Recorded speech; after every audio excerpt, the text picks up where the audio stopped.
Hi, I'm Jean Nolte, editor at Fons & Porter. And I'm Colleen Telke. I'm the sewing specialist at Fons & Porter.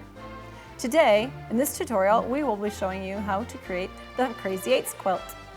For the pattern for this quilt, go to shopfonsandporter.com/quiltingquickly. Well, this is another pretty easy quilt. It's made totally from these 2.5-inch strips and a cream solid background. So to make the quilt, you'll need a pack of 40 strips, and they'll probably be dark and light, and that's good. That's fine.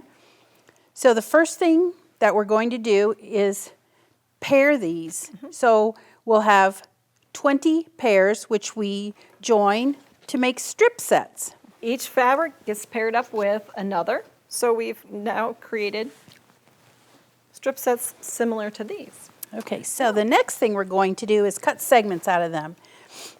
And you could go and just cut one segment at a time, but did you notice how many segments are in there? Yeah. We've got a little trick for you. So this is a trick that I actually learned from Liz Porter.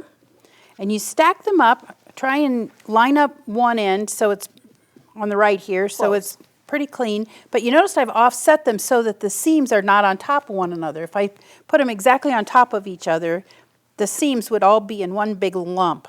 And then your ruler would rock back and forth. That wouldn't work very well. No. So the first thing I'm going to do is just line this up on some line on the ruler and straighten up the right-hand edge. And throw that away. So now I have a clean edge. I'm going to rotate these around. Now I'm just going to measure 2.5 inches. That number just keeps popping up, 2.5 inches. And cut some segments. And this way, we're cutting 4 at a time. And again. Now after 2 or 3 cuts, you may want to go back and make sure that you still are creating a right angle from where you're cutting to, say, a seam line down between seam allowances. Sometimes that just gets a little crooked, so you need to straighten up again and start over. But that's a quick way to cut a lot of the pieces. Yes, because the cutting part, if it could just be done quickly, it's always better. That helps. Now we're going to take one unit from each of the color combinations, and we're going to create that 2 by 4, which is, of course, 8 blocks. We're going to join them into rows, and when we're pressing, if we're take the time to see, we've pressed one seam allowance going that direction, and one going that, and then alternating by all the way alternating, down. it makes them line up really nicely when you sew them together. Exactly.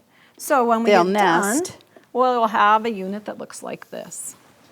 Okay, so this is the center part of your block. The next thing that you'll need to do is add rectangles to each side of the contrasting, or in this case, a light fabric. So on each side, and we've pressed seam allowances to the outside, so we aren't trying to fold that thick seam back on itself. That's the direction That's just the way it wants to go. So you need 80 of those blocks.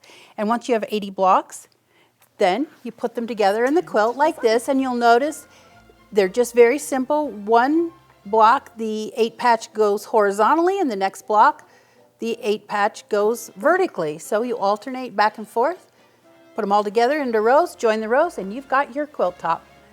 Thanks for watching today. To see more of our videos, go to video.fonsandporter.com.